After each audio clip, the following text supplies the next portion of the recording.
Hello, welcome sa ating 4th HTML Tagalog tutorial. Ngayon, tuturo natin kung paano ang HTML comments. Paste lang natin.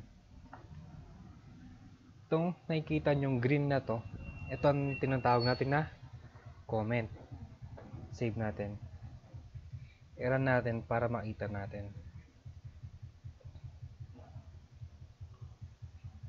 Loading. Yan. Kung makikita nyo, yung mga comment hindi lumabas.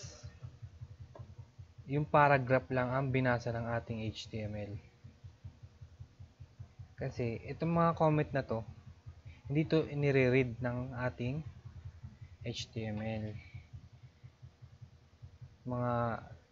Kasi nga, comment lang ito. Mga parang bookmark kung nasaan ka na sa codes mo. Parang ganon. Yun lang. Sana may natutunan kayo sa tutorial na to. Yun lang. Salamat.